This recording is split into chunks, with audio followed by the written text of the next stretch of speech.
All right, hello, hello, hello, hello, hello.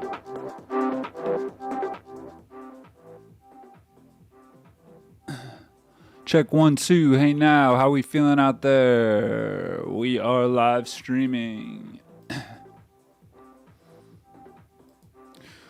What's up, y'all? All right, what's up, my friends? My name's Will. This is my project, Buying Fireworks in Indiana. Let me get the lighting up a little bit. Come on now. Woo.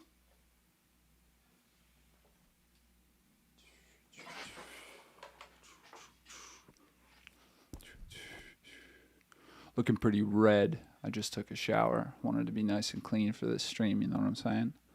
Super important stuff. Check 1, 2. Hey now.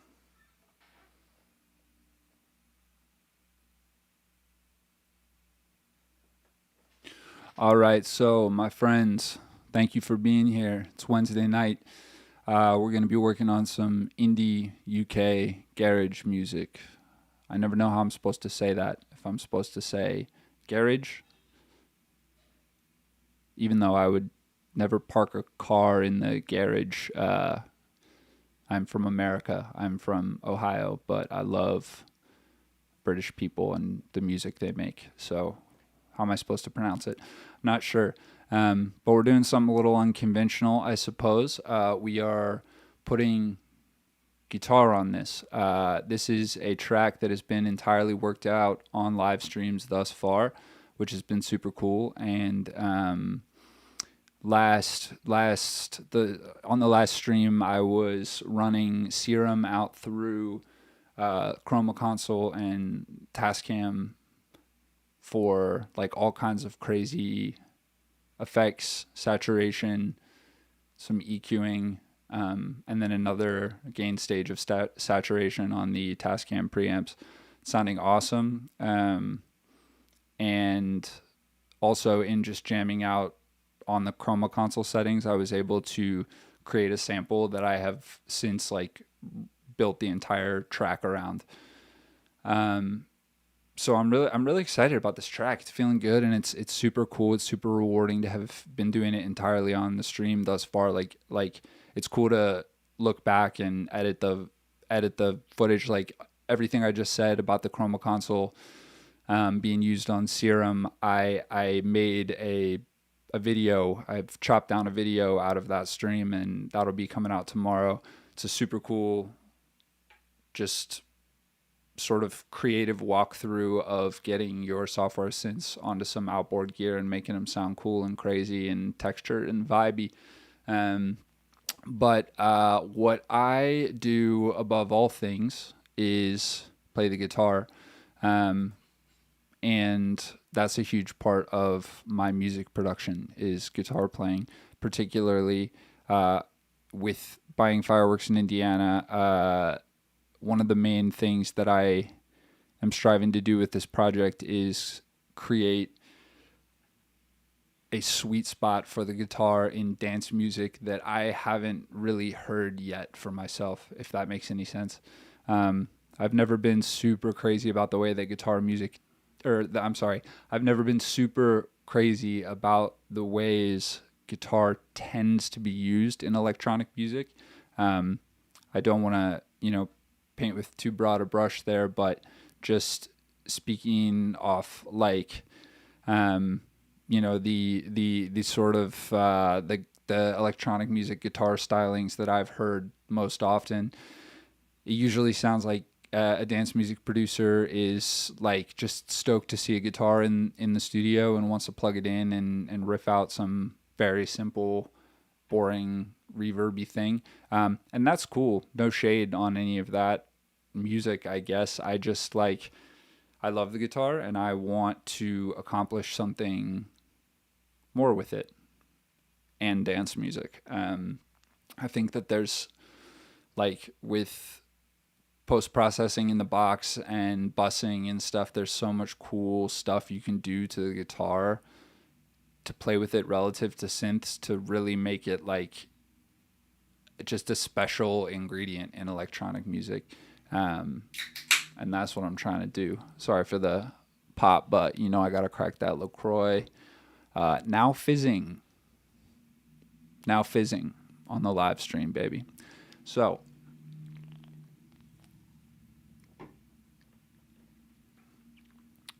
what I'm basically gonna do this evening is just layer in some guitars to this piece as it exists thus far. This is the track we've been working on, and it is sounding very cool, and I'm here for it. I'm going to play it for you now while I set up my my plugins over in Universal Audio Console, because I'm going DI into the Apollo interface with my Starcaster right here. So I'm going to be recording some very cool guitars and layering them into this beat, this song. This is really like what I'm trying to do with a lot of these streams, is kind of prove that there's no real great distance between like cooking up, beat making, and songwriting, right? Like all the like production based live streams I've seen tend to focus on cookups. They tend to focus on just sort of making a beat, whether it be quickly or whatever. It's seemingly relatively limited in terms of like what genres of producers are doing it, are sharing in that way. So it's still electronic music, still dance music, you know, that's what we're doing here, but a lot of guitars, and I just want to share like my techniques, how I would generally layer in guitars. I'm just gonna keep it super DI tonight. I in the future I want to dig into my whole Buying Fireworks in Indiana outboard rig. Like I said, there's a video coming tomorrow on that. There's a video coming tomorrow on running Serum through hologram chroma console and a Tascam Porta Studio to get like crazy McGee saturation, fret again, warmth, just vibes, but to do it in a really out of the box tactile way. There's a full video coming on that tomorrow, and I'm gonna do more of it on the stream in the future as well. I do that on everything I produce, for real. That's like what I'm all about. But for now, I'm just gonna keep it DI because I want to think of the guitar as more of a songwriting tool at the moment. I want to focus on building out the melody and just making this like a richer track. So let me play it back real quick for you and get my guitar up and ripping. This is the track. Also, if anyone comes up with any names for this track, it's just called Stream.logicx now. So do me a favor, hit the chat, throw out some working titles for there, and whoever throws out the best working title will get to see me live on air change my settings, or I'm sorry, change the name of the session. It's going to be absolutely crazy. You could name a Buying Fireworks in Indiana session. That's right. So yeah, just do me a favor, hit the chat and throw out some working titles. I need help with that. But here's the tune so far.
All right, so there's the track.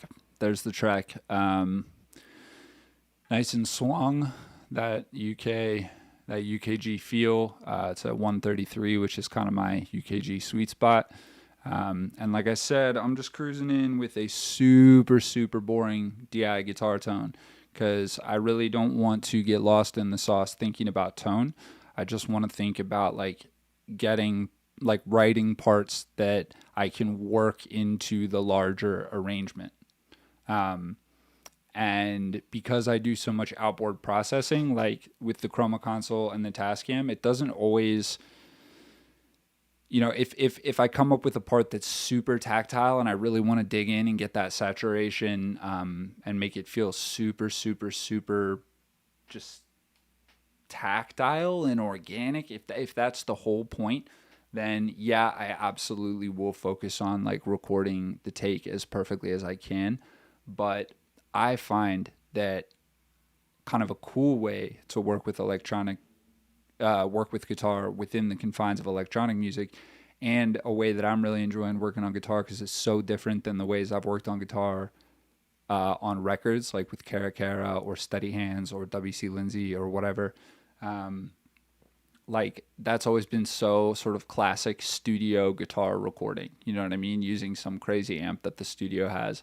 Cara Cara, I recorded the bulk of New Preoccupations on Will Yip's Nash guitar, which is absolutely beautiful, through a Fender Princeton. None of this is equipment I own. It's beautiful, it's dope, but it's super fun to just recontextualize the guitar and do it as DI, not use my beautiful boutique tube amp, but see what I can get out of just the guitar itself. See what I can create and how I can sort of use it as a tool for electronic music, as opposed to check it out, a guitar on some electronic music. That's not what I'm trying to do. I'm trying to blend it in a way that makes it feel right at home, supernatural, organic, digital.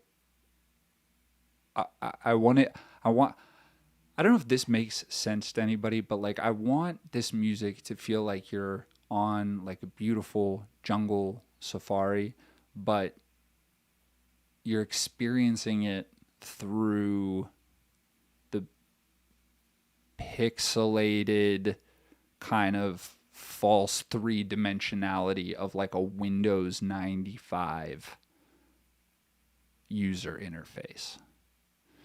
I might be getting a little carried away with my niche keywords here. Let me know if I'm lost in the sauce. Also, hit the chat if you have any ideas for what I should change the working title of this track to, because as I mentioned, it is currently called Stream, which is unacceptable And yeah, it's time to dial in some guitars. So you think on that, and let me know.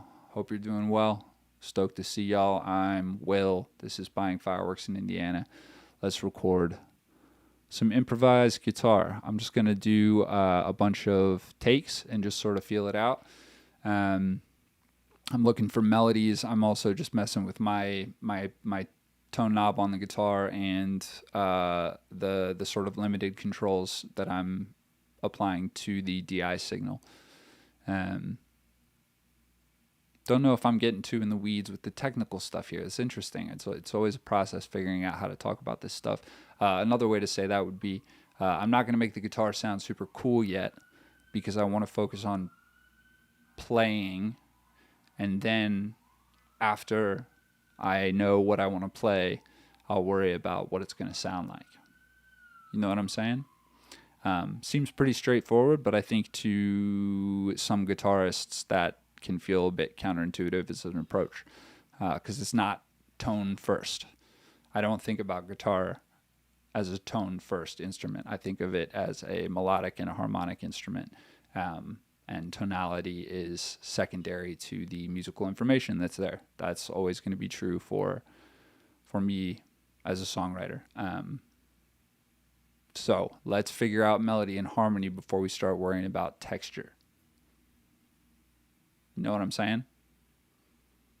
But we are going to worry about texture as it pertains to harmony. So, I don't know. Maybe I'm... Let's play the guitar. Let's play the guitar.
All right, I'm liking the sort of finger style, kind of like John Mayer type stuff, for lack of a better term.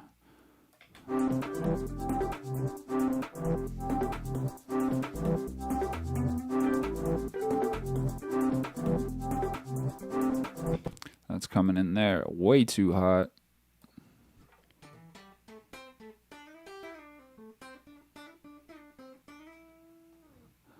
I might gain off freaky for some reason. All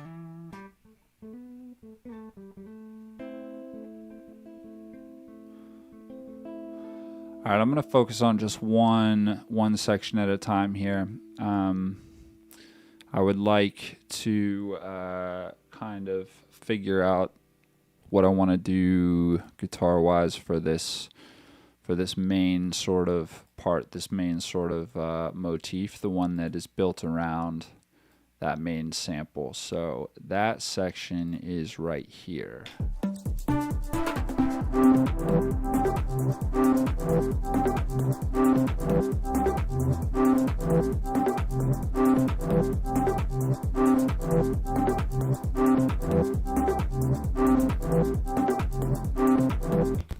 So yeah, just for this section right here, I know I want guitars blended in there, but I really like that chroma console print that's kind of leading the charge, and I'm not sure whatever I do is going to come secondary to that. It's going to blend with that. So everything I'm thinking about as I'm playing and I'm writing this part is with that in mind. You know what I'm saying? Let's listen to it.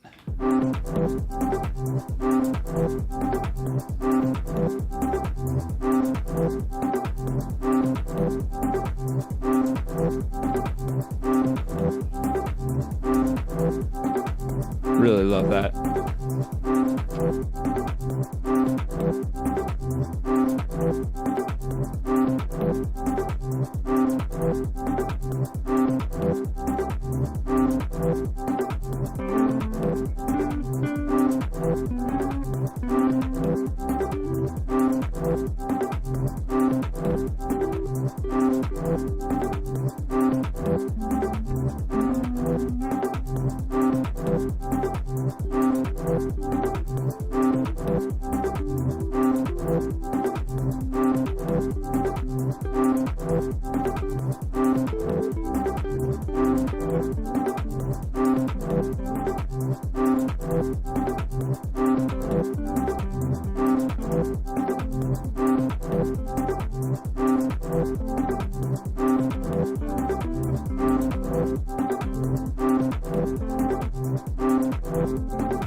There's something there, I think. I really like that.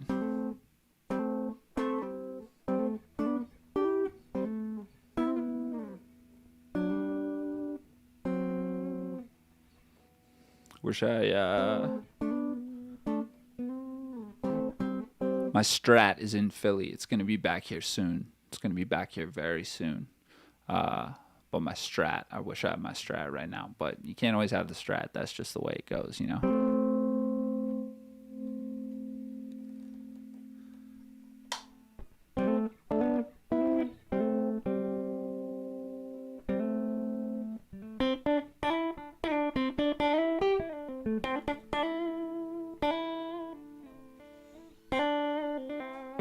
Sorry.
See what I'm saying there?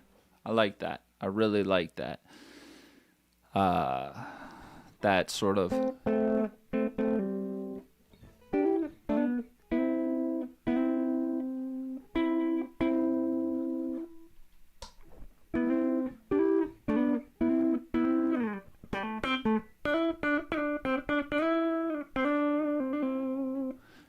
Yeah. And I just really want it to blend nicely. I want it to feel good. You know what I'm saying? If you have any sort of if you have any feelings about which chord should go where, let me know. But it's feeling good at the moment, and so I'm just gonna vibe with it more. I'm just gonna noodle through it and hit these chords.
see what I mean? I think there's something there. I'm not exactly sure what it is just yet, but it is a vibe. It feels like a cool vibe, and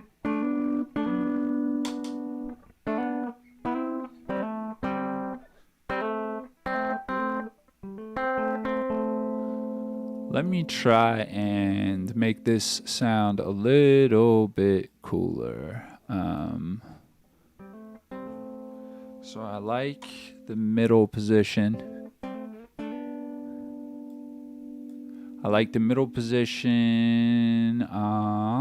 What do we think will make this feel good without doing too much? Let me see. Let's go with the Pultec Old Faithful here.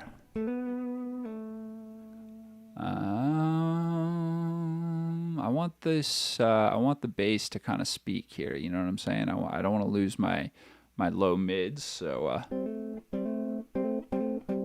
this is a trick that I might do on a kick drum or a bass, and there's not a ton of frequency information coming off my guitar at 100 hertz, but sometimes doing that little attenuation and boost scoop just sounds nice. See what I'm saying?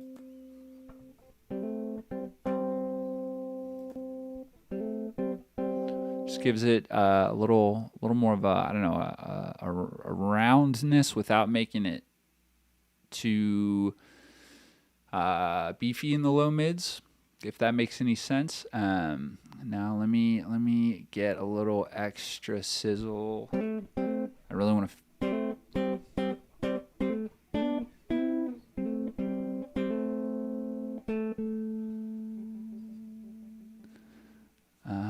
And then I think that I might have to throw on just a touch of compression as well, just because I'm gonna have kind of a slowish attack relatively.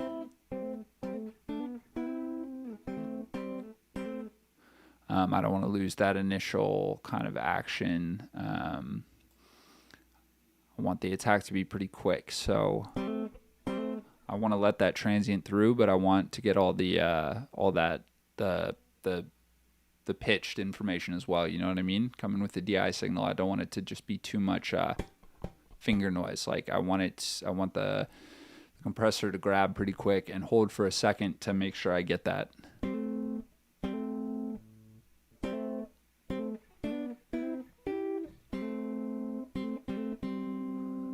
And that I'm quite liking that extra little sizzle at 8K.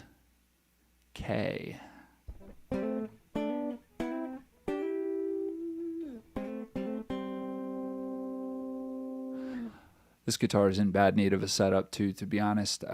So if my intonation is a little funky, don't worry. I'll fix that before I release any music. Don't worry, I'm not reckless. But I will just record anyway and worry about that when I worry about that.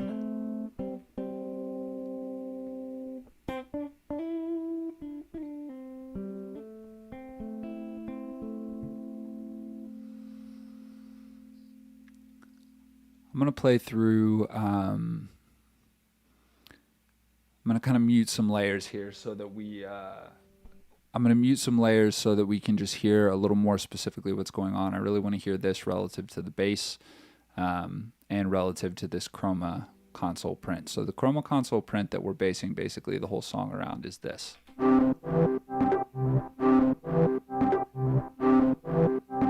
So sick, right? So sick.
Very cool, very cool. Thank you for letting me play that a million times.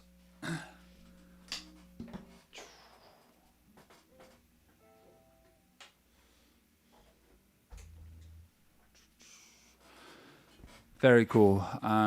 So I hope that what I'm doing is translating.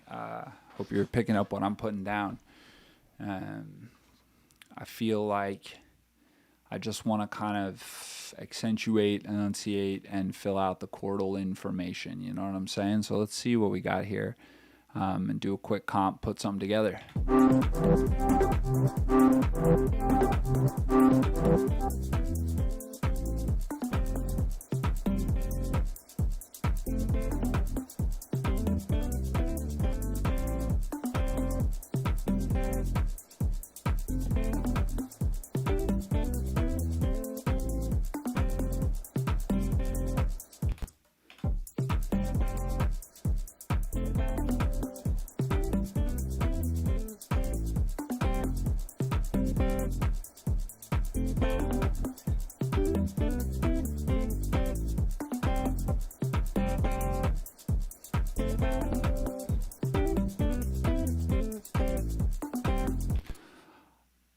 I might have to record a few more passes with that main thing muted. This sounds so sick, just like soloed like this.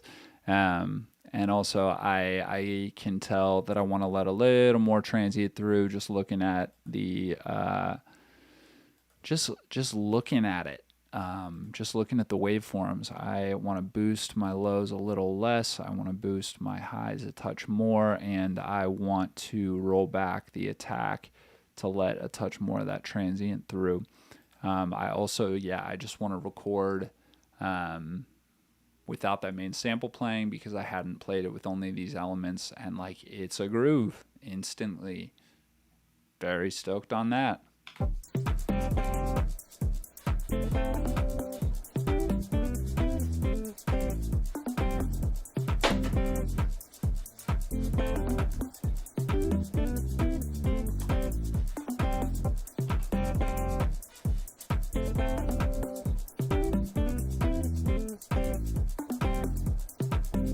Obviously it's a little loose. The guitar's not super tight. Most of those takes were me just like improvising my way through writing the part. Obviously we got a part to go off of now, and it's sounding very cool, but I'm going to want to tighten up that performance as well. And then I can always get a comp take. You know what I'm saying? Production is your friend. Don't fight technology. Don't fight it. The time will come when I'm recording different guitars directly onto the Tascam tape, and we'll need to play them perfectly, but that time is not now, and I'm not going to freak out.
Yikes. Sorry.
just fun to keep playing it too. That's part of the problem.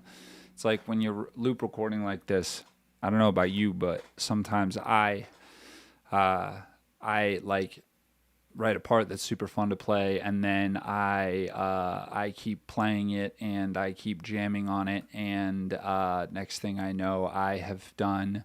Look at this. We've got 66 takes of this. Y'all have been tuned in for all 66 takes. Can't believe I put you through that. You know what I'm saying? Let me get this light a little more. It's a funny thing about adjusting the light is, like, to adjust it, I have to look directly into it, and then once I do that, my eyes are all blasted out, so I can't see on the screen how it looks. Crazy. Very sick. All right, this is feeling very cool. I like this part a lot. Let's see what we can cook with it.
It's hard to get that first little da-na get exactly right. Like, I don't know. I need to. I haven't been playing fingerstyle enough. My finger pads are a little sticky.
That last take is the one.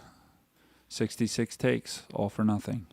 I'm going to flatten this, and then I am going to correct it real quick, just because I want it to feel super good and super nice in with this bass. I think it'll be really cool, really rewarding if I just do that really quick. I'm not going to waste much time, don't worry.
That one should be a little delay.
You see what I mean about starting with a DI guitar, though? It's like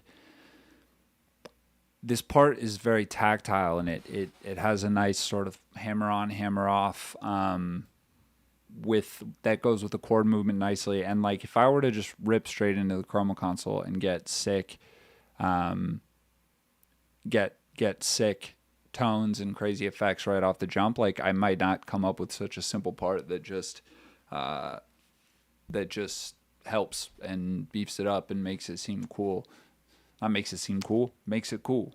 But I might just like, that's the danger with going straight in through all the tone and all the effects, is you get so married to the tone that the musical information becomes secondary, and that's not what I'm interested in, especially at this stage. You know, that's not what I'm trying to do here. So let's see where we're at with this.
So simple.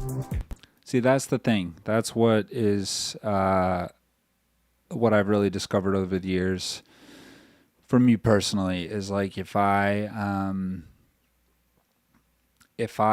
approach the guitar part by first thinking about the rhythm of the track and thinking about the synth, like this chroma console being the primary element here, is super helpful in sort of guiding me. And I think that if I just went through a bunch of reverb and a bunch of vibe from the jump, I would be sort of adding to the chroma console kind of print vibe. You know, I would be really focused on creating more vibe, creating more noise, creating more whatever. I wouldn't be focused on melody and harmony. And I think that is what is maybe most important, especially when you're thinking about how to use the guitar in dance music, because I think that it always just gets used as a DI melodic top line instrument. And I use it as that too, but I want more out of it than that. So let's just do some soloing and hear what we're playing with here.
Such a vibe. I like that guitar.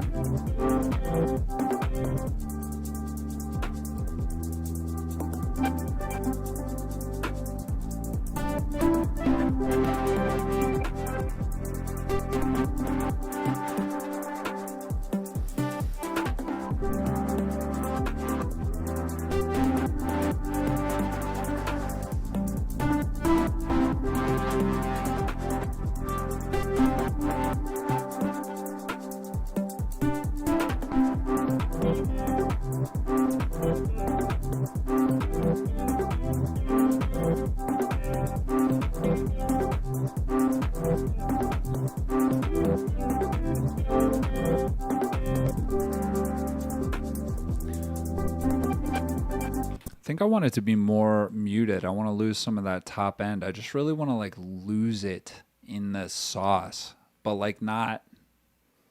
Let me see if I can articulate what I'm saying sonically as opposed to saying it again.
Yo, we got Disembark Media in the chat. What's good? I haven't looked at the chat in a minute. I hope that wasn't a long time ago. What's up? So since no one has hit the chat yet with a working title for this song, I guess I'll reveal one of the lyrics that's been kicking around in my head. I've been for some reason I have been. All right, let me flip out my little nicotine situation. All right, let me fill you in on a quick little story. So something I love to do is eavesdrop. Right, one of my favorite things in the world is eavesdropping. Not in like a creepy way. Not in like, not like specifically not on private conversations. Like I like to just like overhear. I guess that's a better word than eavesdrop. Like I guess like I love when I'm traveling. I love being abroad. I love like sitting in a cafe and like just listening to other conversations, just normal conversations. Like I love hearing people engage with each other normally. I think it's fascinating.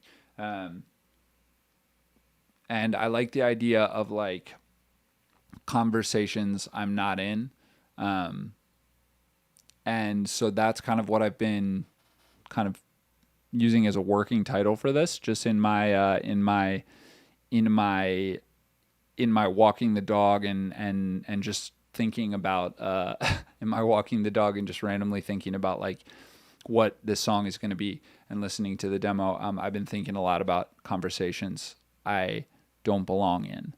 And so yeah, I haven't really tried to do this into this mic setup. This might sound terrible, but like I'm just gonna noodle around on some of the lyrics, some of the vocals that I've been walking the dog to, and just see if anything feels good, because I have not really I've not really dug into this very much. Well, I haven't really thought about the vocals at all since, coming up with that guitar part just then. And yeah, the guitar, like, that's the thing. We get all that frequency. I did that little bump on the Pultec, that little low end warmth bump to kind of, we just cut it all out anyway, but it does make it makes the take in a weird way. It like has this cool impact on on the take in real time, you know? So now that we're cutting it out, it's just gluing right in there. It sounds so nice.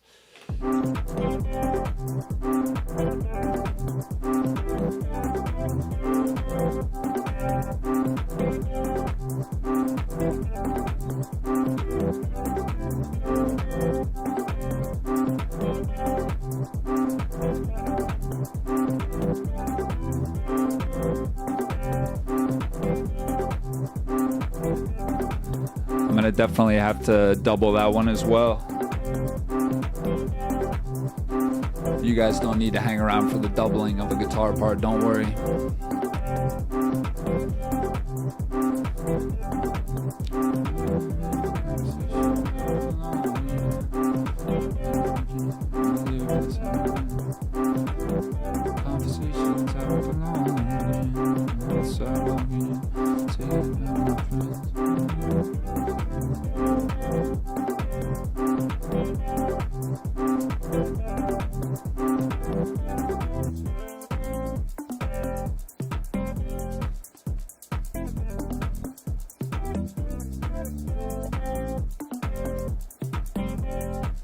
This is a groove.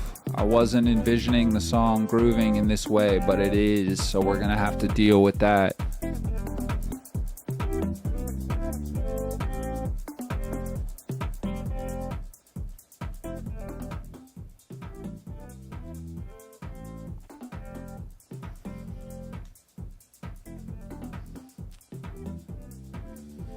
Yeah. Wanna go where the sidewalk ends, say goodbye to all of my friends. I wanna listen in on conversations I don't belong in. Wanna say goodbye to my friends, go where the sidewalk ends. Wanna listen in on conversations I don't belong in. Yeah. So that's kind of what I was thinking for a vocal there. I have these random lines that I came up with walking the dog. I've been looking for this.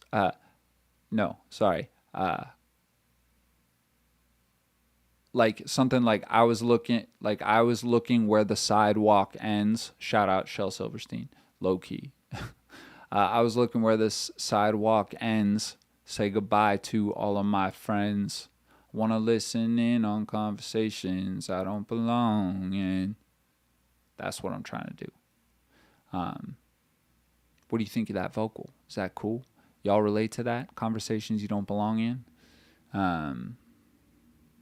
It's just kind of fast. I think I'm going to do like very speed recording to get that vocal recorded because like I really want to sing it well. I don't want it to sound rushed. But this is a quick song.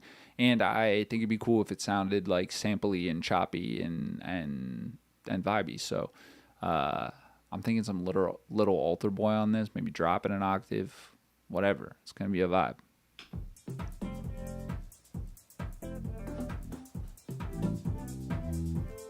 Yeah. Yeah. Yeah. Wanna go where the sidewalk ends, say goodbye to all of my friends. Wanna listen in on conversations I don't belong in. Wanna go where the sidewalk ends, say goodbye to all of my friends. Listen in on conversations I don't belong in. See what I'm saying? Do you see what I'm saying? Yeah, yeah, yeah, yeah. Yeah.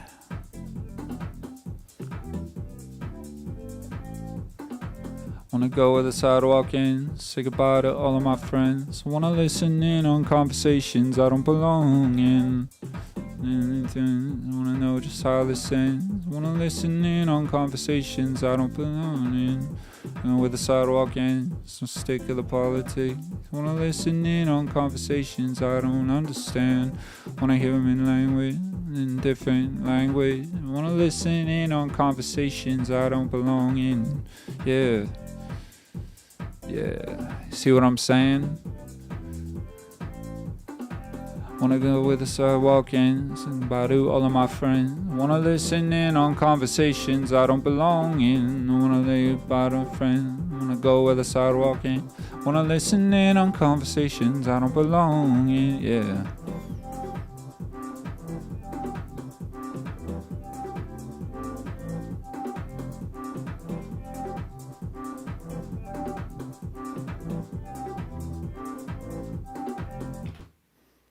See what I'm saying? Major league vibe. Major league vibe. Thank you. Thank you. I appreciate that. It's good to see you in here. It's good to see you in here, my friend. Yo, Disembark Media, if you could throw your first name in the chat. I've been seeing you pop in here, and I know we connected, I believe, on Instagram DMs. But thank you for pulling up, and I feel weird calling you Disembark Media. However, if you're looking for the SEO, I could just keep saying Disembark Media, whatever's clever.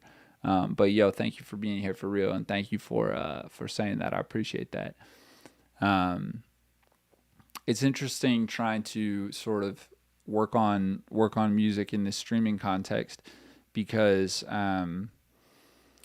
so much of what I am used to doing and while I write and record music is just going with the inspiration and just following it, just pulling on threads and just recording stuff and just moving quickly. I believe this was a Tyler the Creator quote. Mike. What's good, Mike? I believe this was a Tyler the Creator quote. He says, I think it's create like a child, edit like a scientist, or something like that. But that's basically generally what I try and do. I try and record as quickly as possible. I try and just commit and go. And then when it comes time to mixing, that's when I kind of do all the less fun parts of making music. I still like them. I still like surgical EQing and fixing phase issues and whatnot, but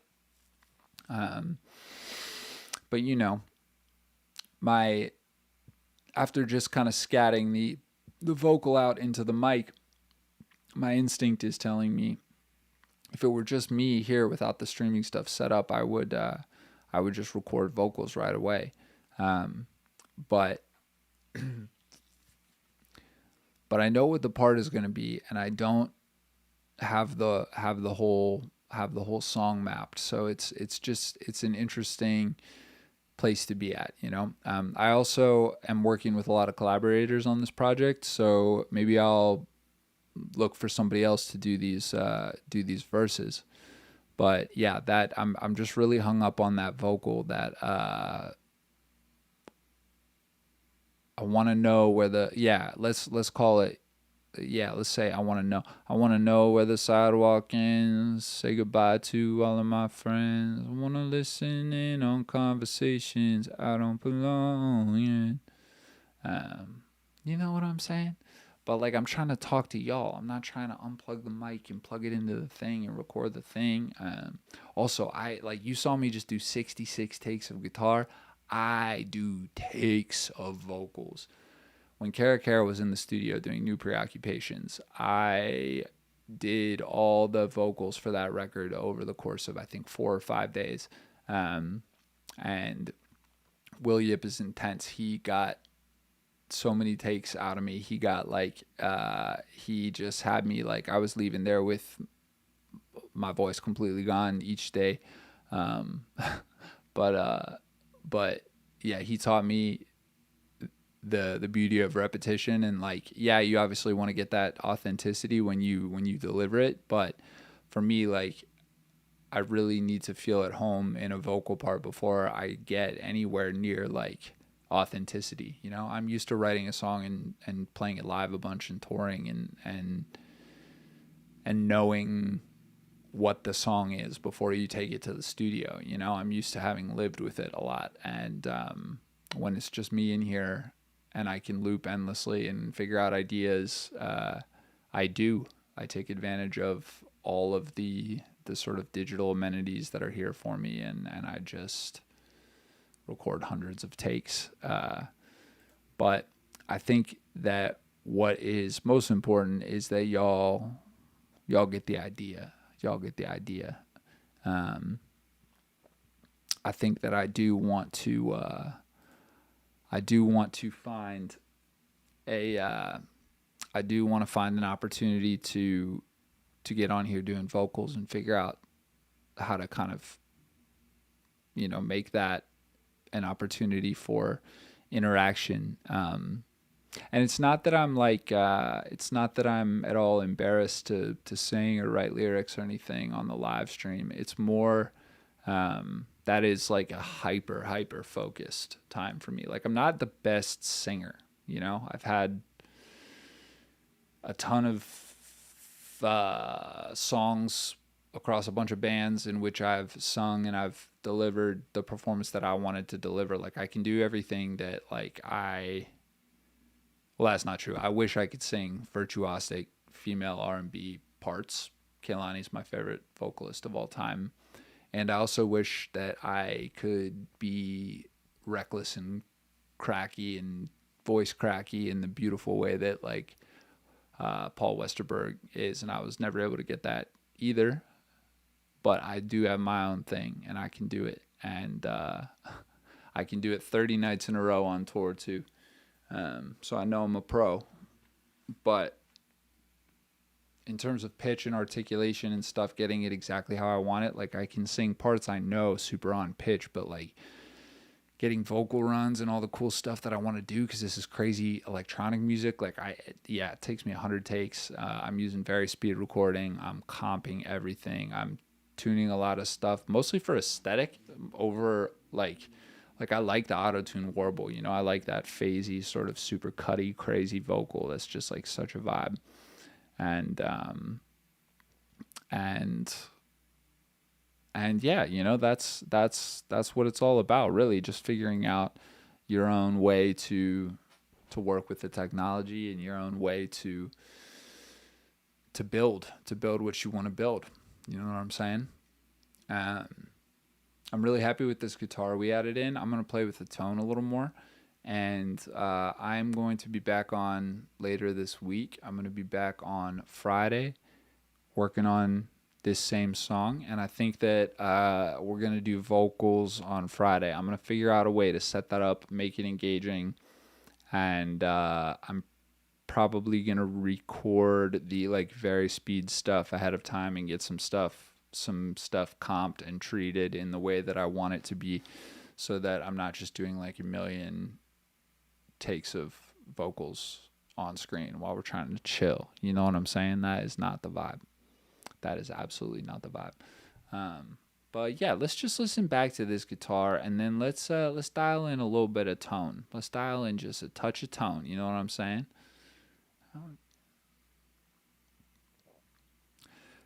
Mike, thanks for your question. Yes, absolutely. So I'm still figuring out how to show my creative process in its entirety. And that's really what I'm hoping to do by live streaming, is allow people to be a fly on the wall, but a fly on the wall with a voice in the conversation. A fly on the wall with a seat at the table, if that makes any sense.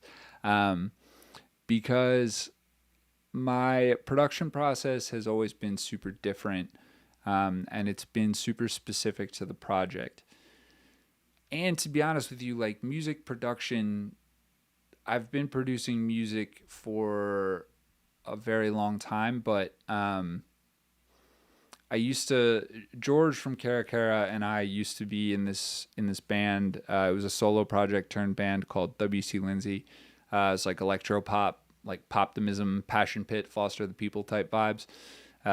We were super active between 2010 and 2015, and I produced all of that music, but I really hadn't found my voice as a producer at all. And then when when we got together and we did our first record with Jake Ewald, and we pretty quickly signed with Will Yip, and we're working in Studio 4. I didn't even really think of myself as a producer anymore. I was just working in Logic and making music as a means to,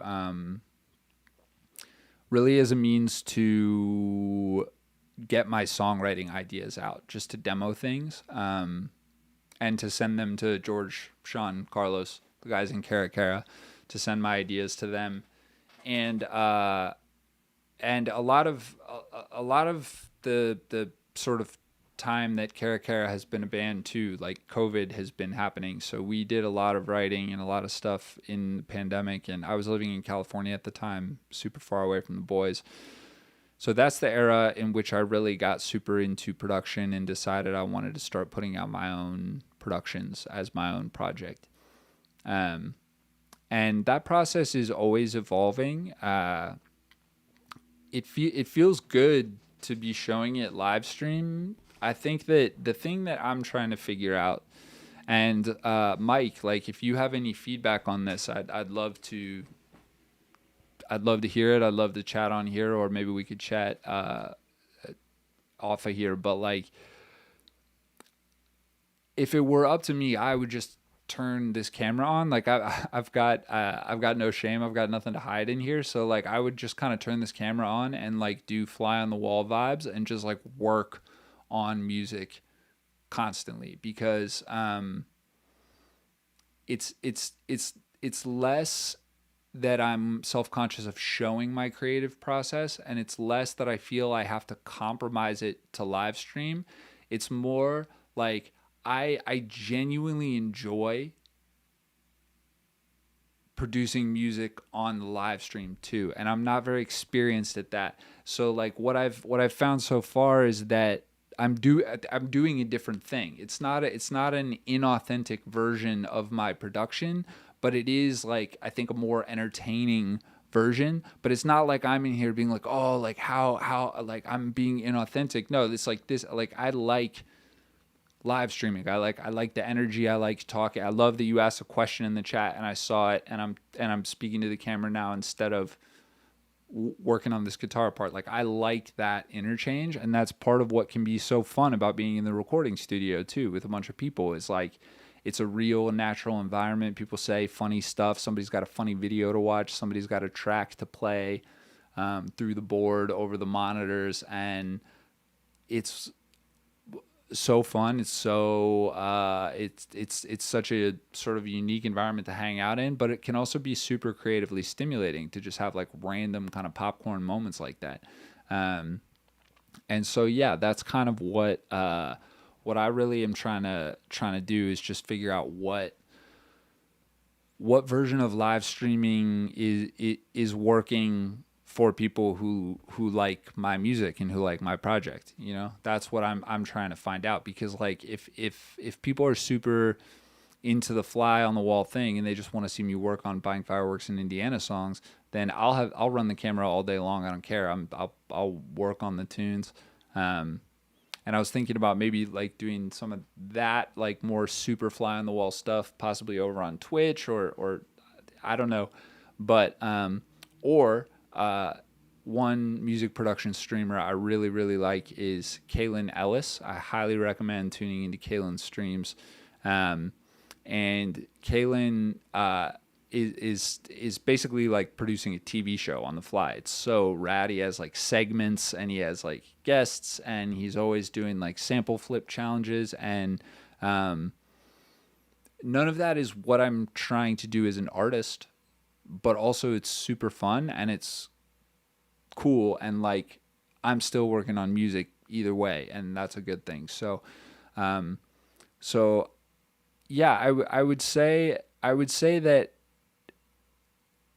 I don't know if that's a response to your question. I hope that's a response to your question, but I think that for me, it's just really it's finding a balance. I'm trying to figure out I'm trying to figure out what I want to do with these live streams. You know what I'm saying? Like if people want to be just fly on the wall and if they want to observe the music production from an artistic perspective, cool. If they're here to like learn, I do feel like I think I'm a pretty good teacher. When I'm not doing this, I'm a substitute teacher in Chicago public schools. And with a lot of this stuff, like I learned it just through reps. I learned it from YouTube and from doing it a million times. And I think that like I have a language I can use when talking about some production techniques that I think is like more music nerd language, less production nerd language, if that makes sense. I think I can talk about like plugins and music tools in a way that feels musical and accessible to people who maybe aren't like super aware of music tech and super plugged into music tech. You know what I'm saying? Um, and I think I've learned a lot of like production tips and tricks and little things over the years that that I would just like. There's been so many moments for me in producing music and doing all this where it's just been like an absolute light bulb moment where I'm like, oh, that is how they're doing that. That's how those producers have been doing that for since the dawn of time. Like, awesome. Now that I know that, I can just do it. I think when well, like for example, like one tip I can give people is just like if you're like ducking a lot, if you're using compressors to duck a lot, particularly on your bass, and you're just having trouble accomplishing the exact thing you want, like there's a plugin called Kickstart. It's right here. Let me make my Logic screen bigger. This is Kickstart. I think it's like $26, and this plugin visualizes the concept of ducking in the way that it exists visually in my brain. Like, let me show you real quick here. I don't want to blast this audio, but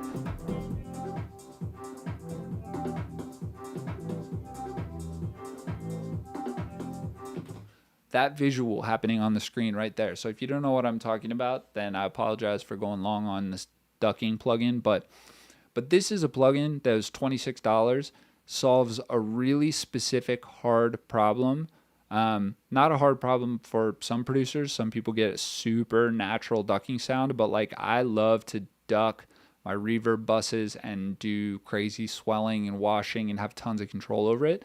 And I drove myself absolutely nuts trying to get that right just with compression. And this plugin, I guess ultimately it's a compressor, it's a wave shaper or something like that, but it's $26, and like as soon as I got it, I feel like I got like I don't know, 1 hour a week back. So I've had it for like I've had it for a year. So that's like, what's that? Like 110. That's like 4 days of hours.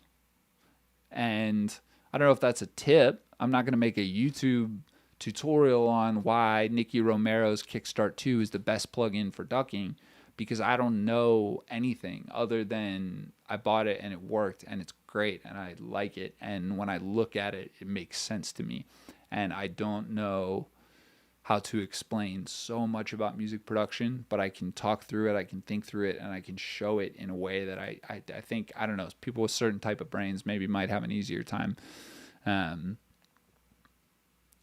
Or I could just work on buying fireworks in Indiana as songs and do songwriting stuff on here. That could also be a thing that I just do, and it's fly on the wall, you know?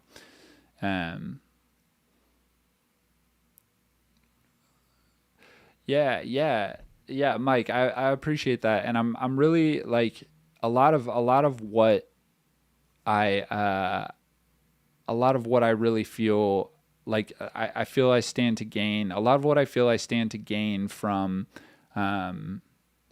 from live streaming these production sessions, this process is like, I do want to reach people.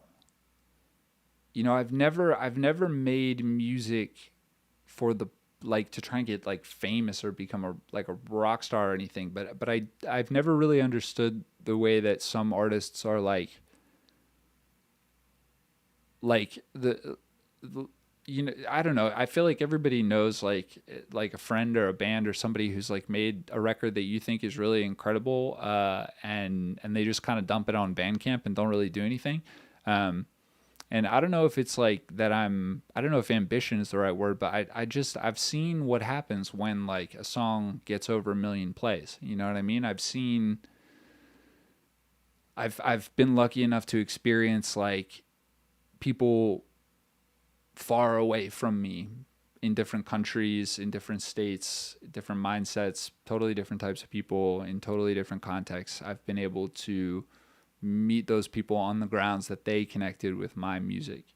And that's addicting. That's so addicting. You know, it's not in an ego way. It's like, it's such a cool way to connect and to just put your art out and have people respond to it. It like is super special. And it's clear that the internet wants musicians to make videos. But like I can do, like when I'm on Instagram or I'm on TikTok, I can just feel it. I can just feel it's like this is not it. This is not it. We've been doing this forever. Obviously, tons of artists have popped off on these platforms. Everyone is using these platforms. These platforms like govern our day-to-day lives in a lot of cases. But I just don't. I just don't feel. I've never felt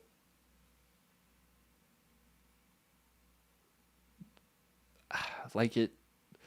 I've never felt like anything over there really mattered. You know, even like an Instagram post pops off. I had a BUYFI TikTok go a little bit viral, do like 20,000 views, and like not a single comment about the music, nothing. And I'm not complaining about that. I understand these apps are super entertainment slot machines, and people love that, and they've got everyone's dopamine ensnared. But like, I'm not trying to say that any of these platforms are like are inherently that much like, I don't know, better than the other. But like when I think about the way that I've used YouTube over the years, I just think about, I've learned so much on YouTube. Every production thing that I'm doing here, everything that I am tweaking and producing, every knob I'm turning has been influenced by like lessons I've learned on YouTube. Like this whole live stream, this camera that I have, this whole setup, that like there's a lens on this camera, and this camera is plugged into an HDMI splitter and a video card, like all this stuff. Without YouTube, I'm not learning any of this. I'm not doing any of this.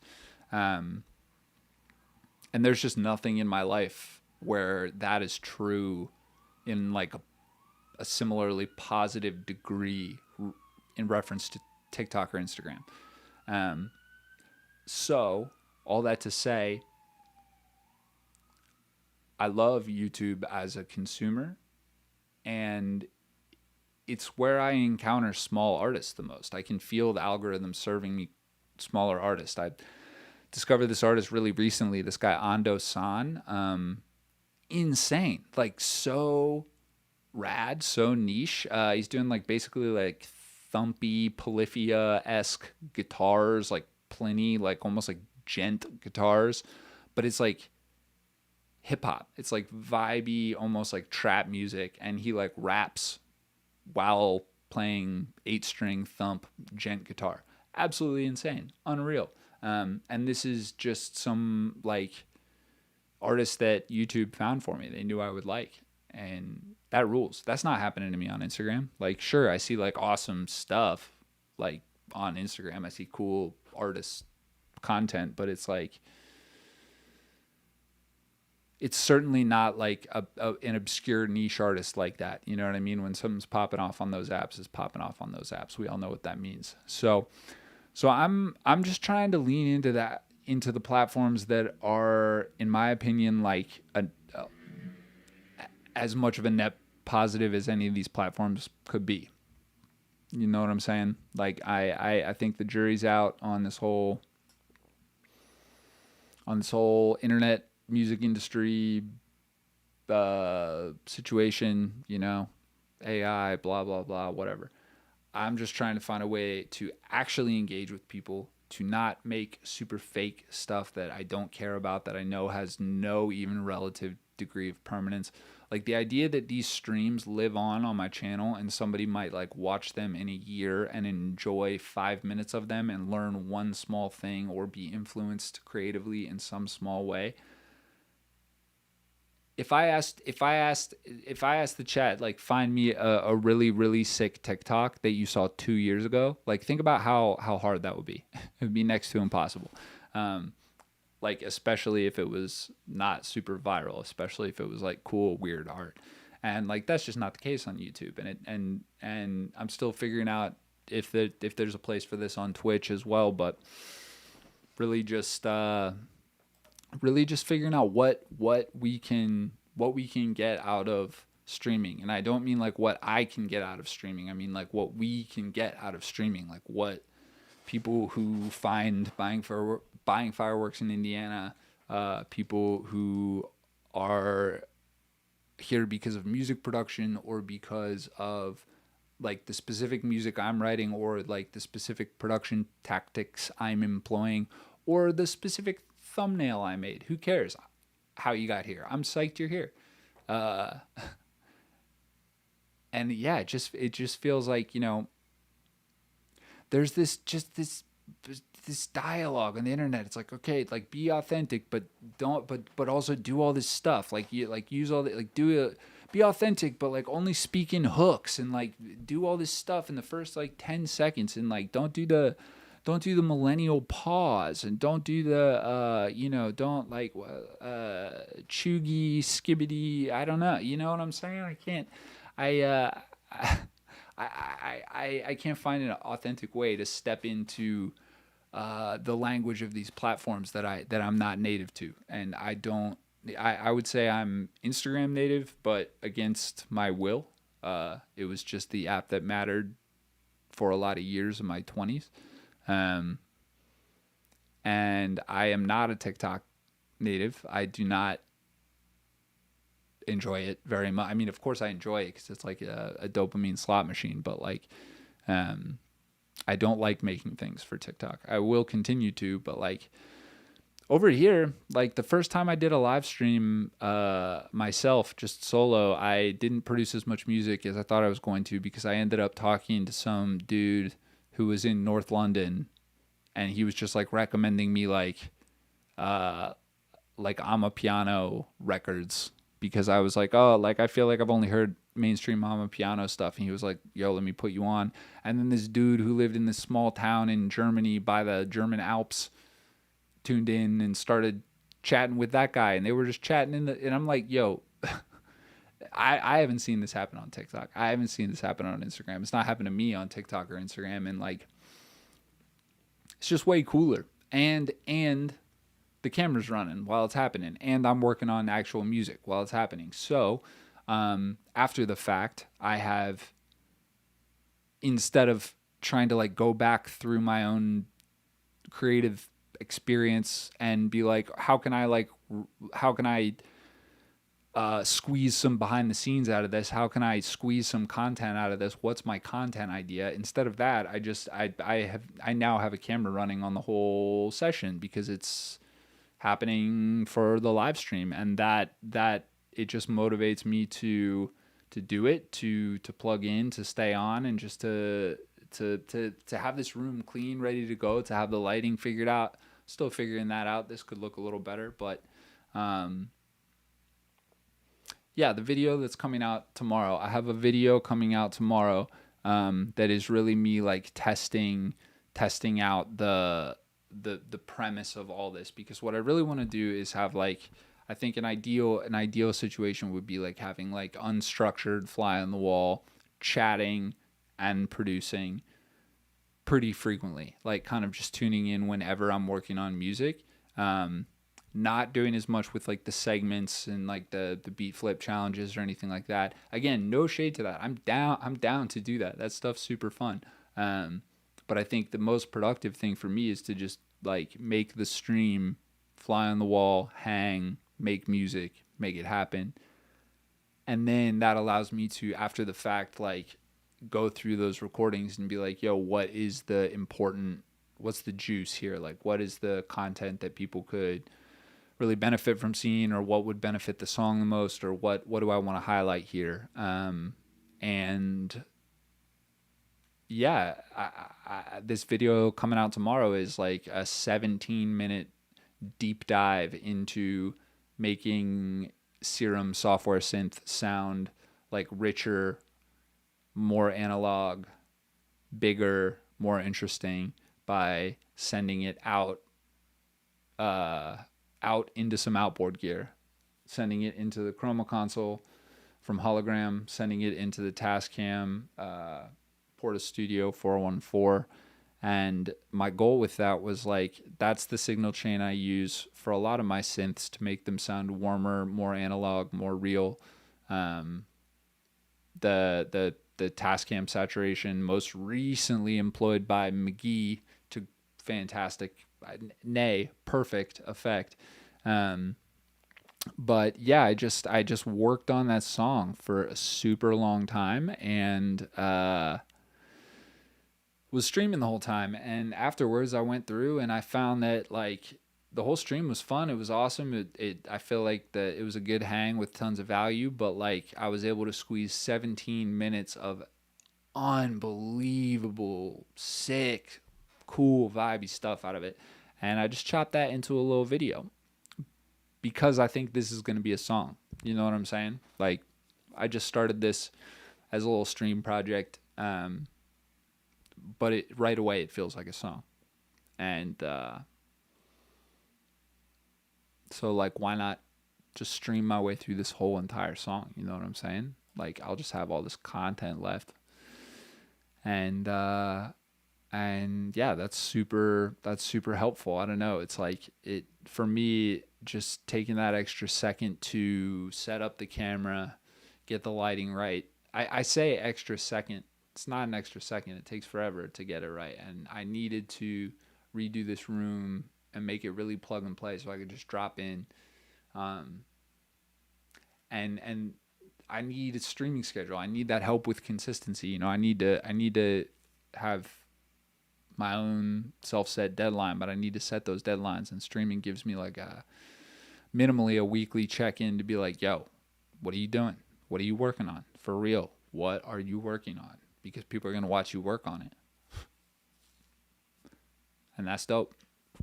So I hope I answered your question. I just said so much stuff. But I really am enjoying live streaming so far. And also, you know, if in this stream, Mike, in this stream and in future streams, feel free to ask any questions. But also, if you have any artists or streamers that you yourself are into, please share them, because I'm still like new to the space. There's a handful of people I've been watching for a long time. Most crucially, like, so much of my production I learned from Disclosure's live streams in 2020 when lockdown happened and they had to cancel their tour, and they still had an album to promote. And they just went on Twitch and live streamed for like 1 billion hours and gave away every single one of their secrets. I took all their secrets, and that's why I know how to produce now. So, but other than, I really like Disclosure. I really like Chris Lake. I really like Kaylin Ellis, as I mentioned earlier. Stolen Drums, Sarah Too Ill.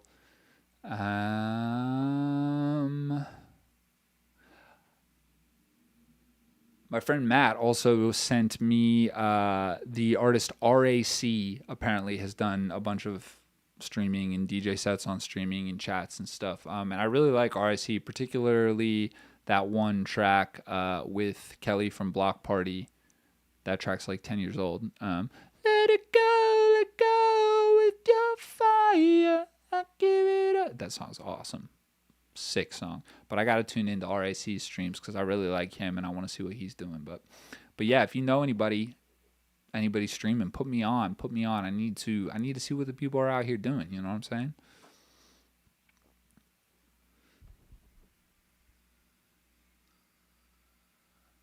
Yo, okay, Mike. Yeah. Edit. Okay, so I feel like this is the thing. This is the thing that I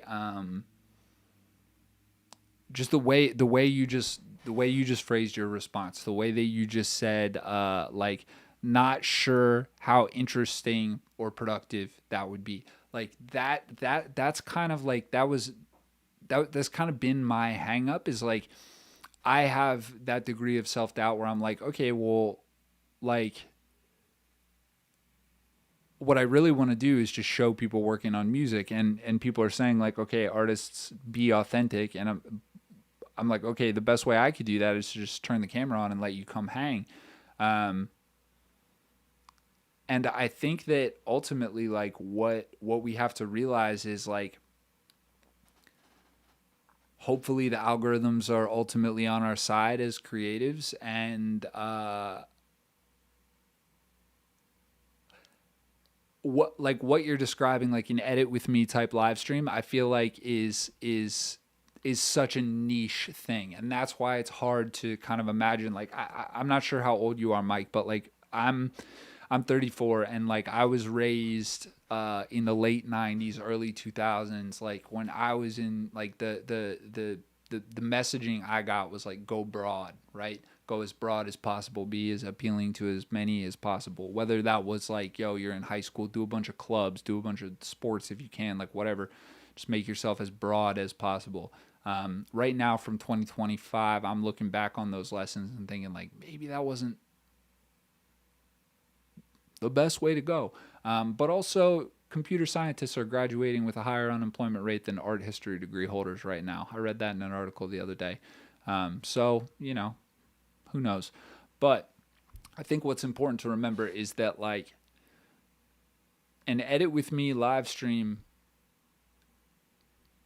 is super, I think, interesting and super important and helpful and crucial to such a niche group of people that that's a type of project that I think that like a lot of like I feel like that's a lot of like I can see you being like, would people find this interesting? Would people find this entertaining? And that's kind of like the game I'm playing here, is like these streams have been really like have been small so far, but it's just been, I feel like what I offer is very appealing to like a hyper niche, right? And I just got to count on like, I just got to hope that these algos are as good as they say they are. And that if I do my SEO right and I do my niche shit right, it'll connect me with the right people. And I think like that's the same situation for something like what you're talking about, like an edit with me stream.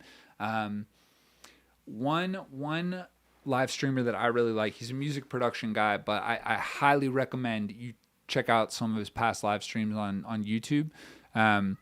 Because they're beautiful. He was a huge influence in me like wanting to do this, because I was like, oh, live streams can be beautiful. Like you can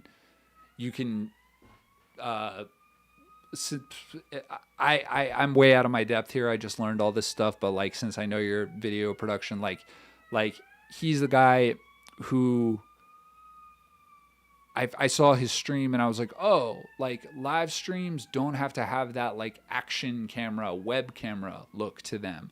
Like his live streams, I think he live streams through a Blackmagic camera, but just like being able, like it never occurred to me like, oh, maybe I should like stream, like can I stream from my camera and log footage, and then can I stack LUTs on that in OBS? And it's like, yes, you can do that. Awesome. I learned that from this guy, Stolen Drums. He has a beautiful aesthetic to his stream.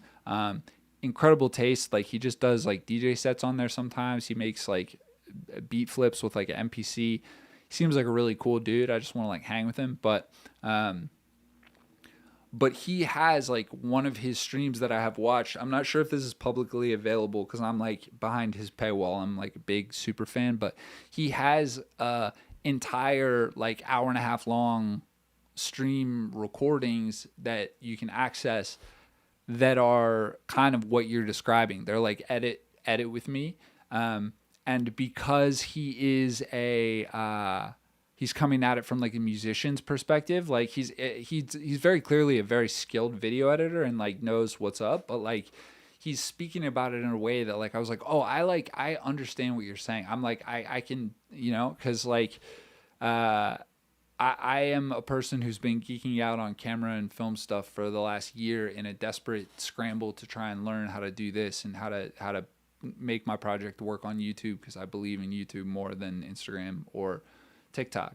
That's why I learned cameras, not because I think I'm a videographer or I think I'm a photographer or anything like that.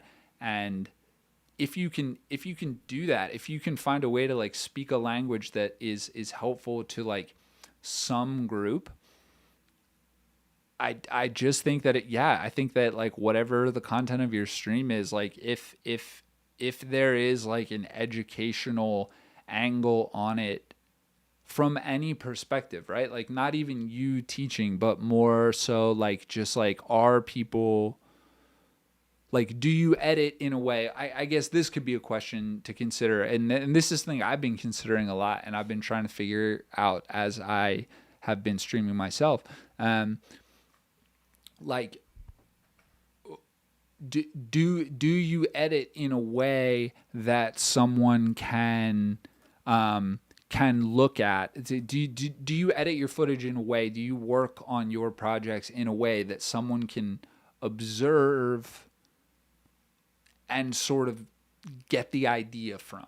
Like, can someone watch you work and learn from that, kind of like not exactly tutorial style, what should I do when this is this, but like more like, oh, I see how he handles what blank. You know what I'm saying? Whatever that may be.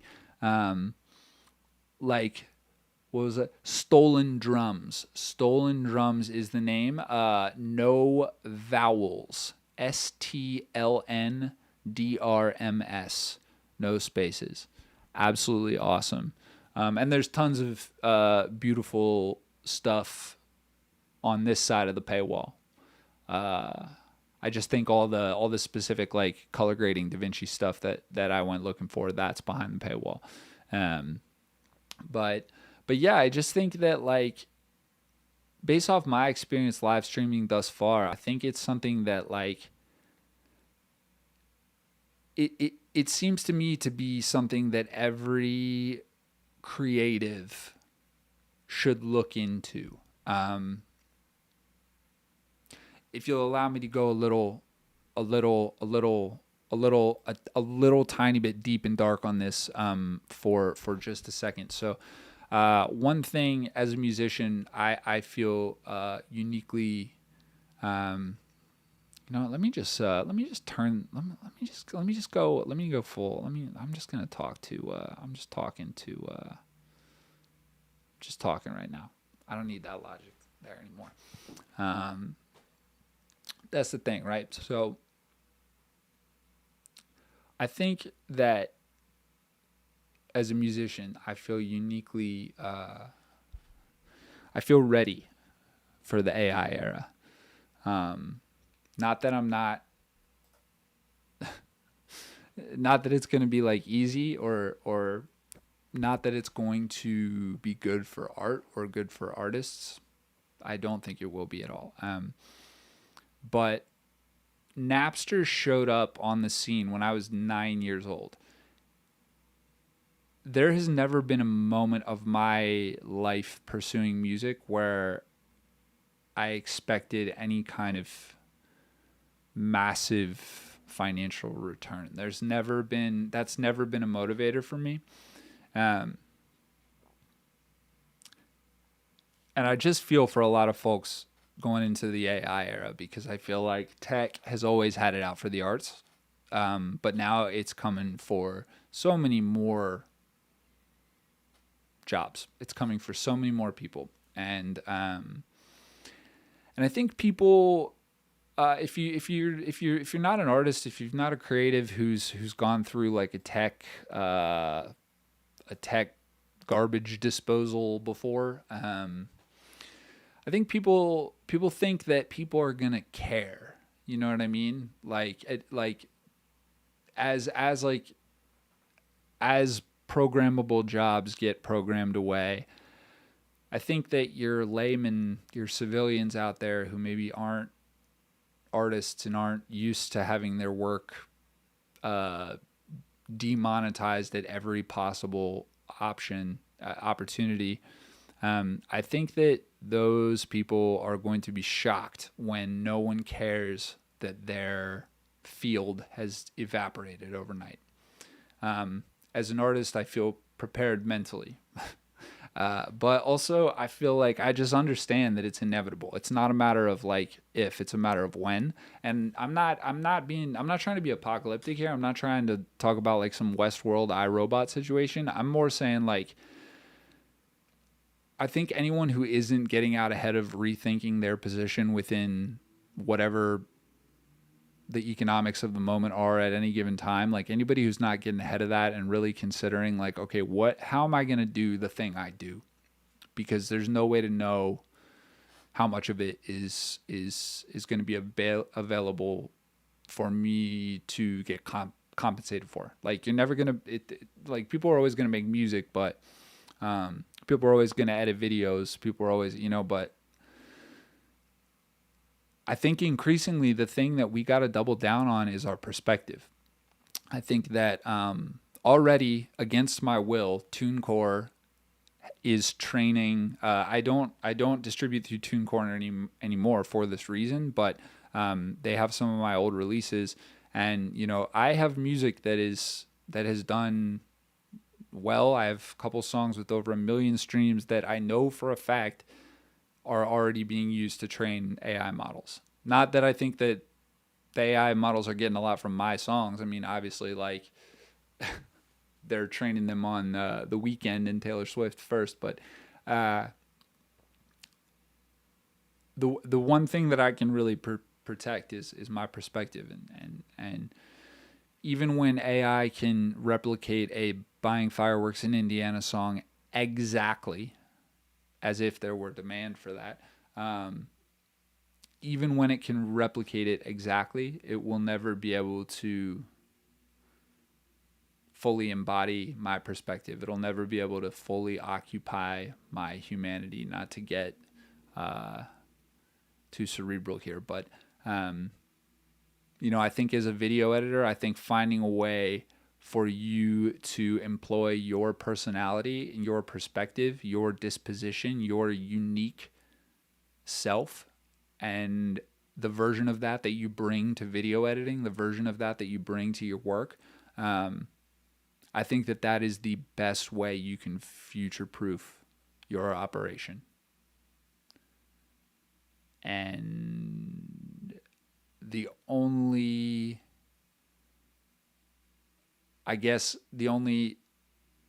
way I can really I mean it because I'm doing it too. That's what I'm saying. Is like with this live streaming, it's more about letting people into my perspective and letting people into just into my humanity in a way that feels more authentic than, I don't know if you follow any electronic artists on the short form apps, but like the way you promote electronic music is you just like vibe out to your own mix. Like you literally just go like this.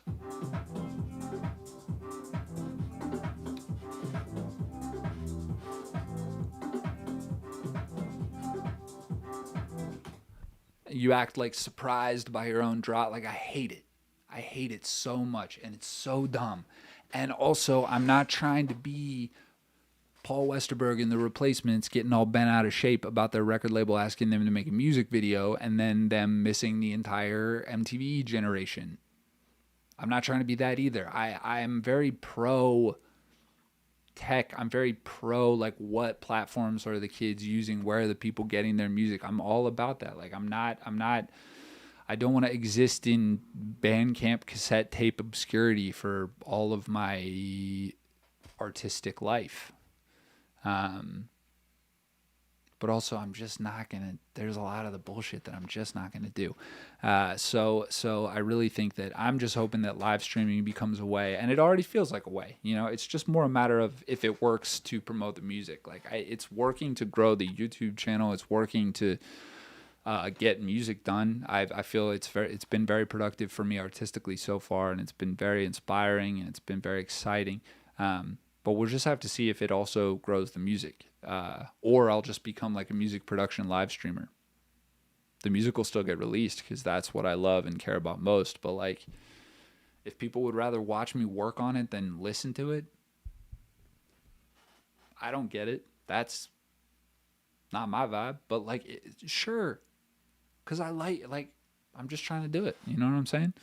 Whatever version of this that people want to step into with me and live in with me is a version that I really want to provide. So yeah, Mike, my friend, thank you, thank you for your questions. Thank you for tuning in, and I really appreciate it. I know you've tuned in a couple times thus far, and I just can't tell you how much I appreciate that. And let me know if you decide to stream too. For two reasons. One, I'm all about supporting the homies. I will always pull up to support the homies. And two, I could probably learn a lot from you about video editing as well. Tomorrow, I'm dropping an on-demand video.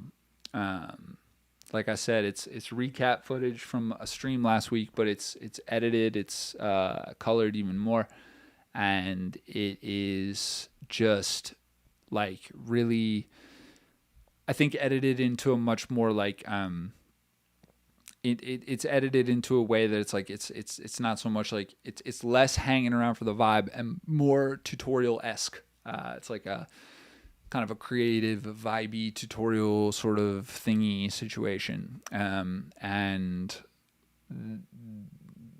maybe you'll see it, and maybe you will watch it and think to yourself like, wow, I really do need to become a edit with me live streamer, because these fools out here think they can edit video and this looks ridiculous. You know what I'm saying? But also, if you're not working in DaVinci, I'll tune in just to support the homies for real. But I'm not learning another program. DaVinci was hard. DaVinci was confusing.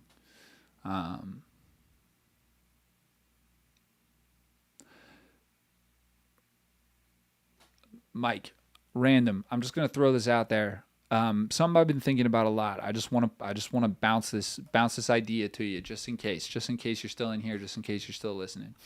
As a musician, having learned how to edit video myself, and having learned how to color myself, when I look at the color wheels, and when I look at the scopes, when I look at the scopes, I see an equalizer, right? I see this. I see, no, I got rid of my thing. Let me put the screen back. I see this. I see an equalizer, right, in the scopes. And I understand that like sound and light are both waves, and that's why they can be displayed on this sort of format. But Mike, if you can figure out a way to talk about this, or maybe there's a way we could talk about this together to like make something. I feel like maybe I'm really reaching here, but as I've been learning to edit video, and particularly with like color correction and stuff, recently I've been feeling like I'm starting to kind of see the relationship, and some of the things that I understand about sound feel like they map onto light and color. And when I look at the scopes in DaVinci, I see an equalizer, and then I do stuff on the scopes that doesn't look like what an equalizer would sound like. So I'm still figuring out the relationship here, if there even is one. But what I've been wondering is like, is there a way to talk about editing or color correction specifically in terms of tools that kind of bear some resemblance to music production tools? Because I think there's a lot of musicians out there trying to make better visual content. There's always like this was the thing for me, is like your phone is fine Visco Cam or whatever is fine. The apps are fine. CapCut's fine. It's all cool. It's great. Whatever. But to me, it never inspired me enough to like dig in and like want to make videos for real. You know, the only thing that ever made me want to like really make videos for real was my Sony Handycam and bringing that on Carator and shooting tape and having it feel really like in my hands, really like tactile, aesthetic. And then when I needed to make video for this, I started just doing Handycam stuff and really realized that I wanted to expand beyond that, and I wanted to make more cinematic looking stuff. And to do that, I was going to need to learn something about a camera. Still working on all that. But all that to say, I feel like there is a way to talk about video editing, visual production, lighting, color correction. I feel like there might be a way to talk about that is in a language that straddles the worlds of music and film and could potentially unlock some things for some music people specifically. If anything I just said resonates at all, please give me a shout. And maybe we can make some sort of collab thing, because I feel like I'm tiptoeing up to like to something. Sorry, I gotta find a way to make the chat bigger, because I'm rolling with you here, but it's like I'm looking at what you wrote in like size 3 font.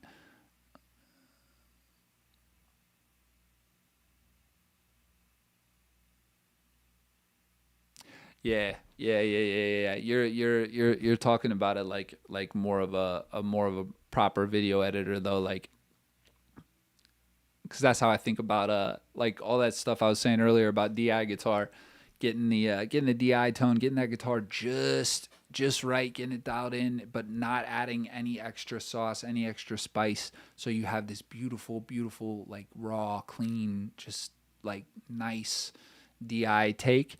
That to me is like nailing white balance in pre-production, and that's exactly what I'm not doing in my videos. Like I'm so relying on the LUTs. I'm so like I have a black Pro Mist filter on right now just because I literally don't understand highlights and how to not blow them out. Like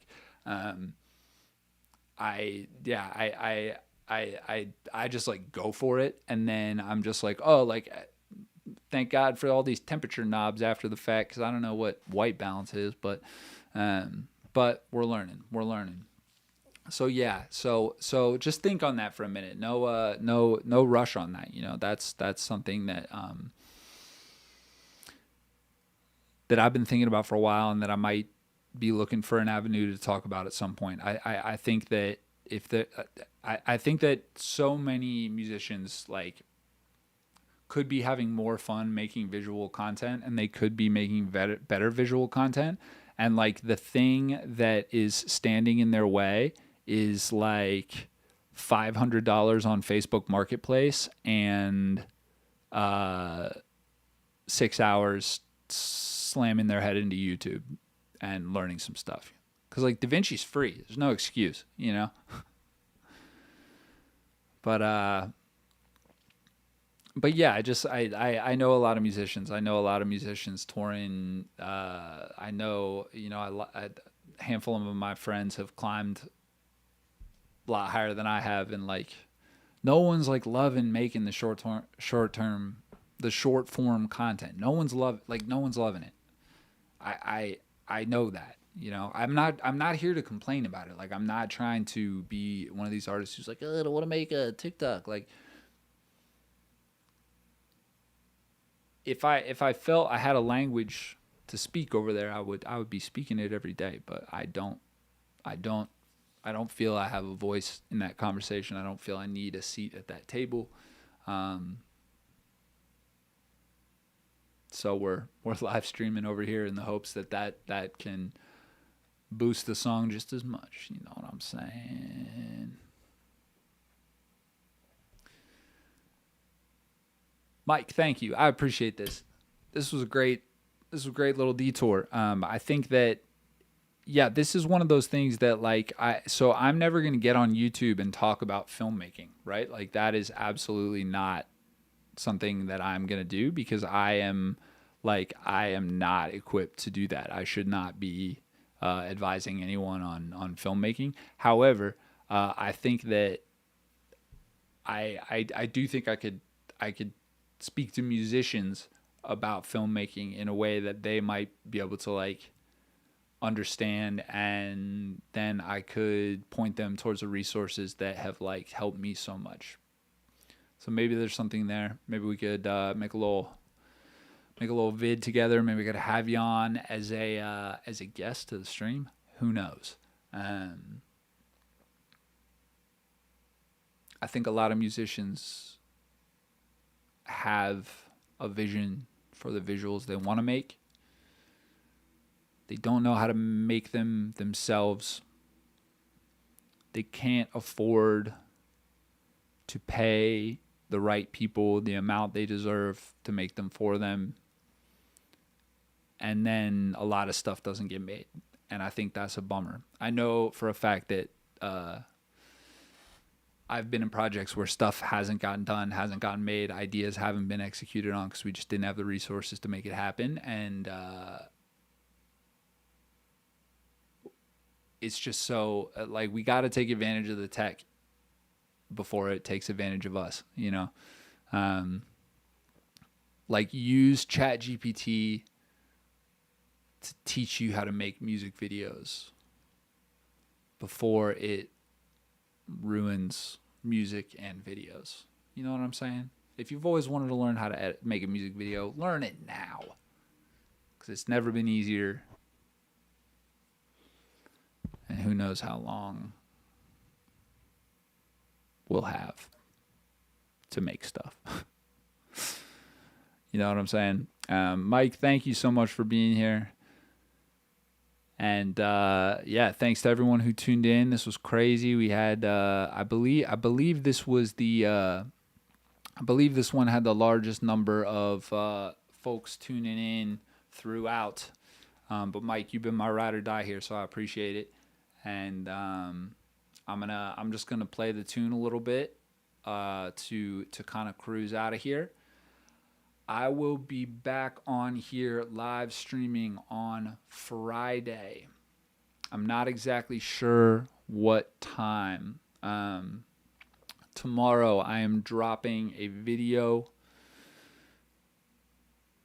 It's about Serum, running Serum out through Chroma Console and Tascam. It's about songwriting. It's about production as songwriting, and it's a cool video and it's a vibe. And I tried really hard when I edited it. So I hope you all tune in for that tomorrow. And I'll see you Friday. Friday, I am going to try a more fly on the wall type stream, a longer production stream.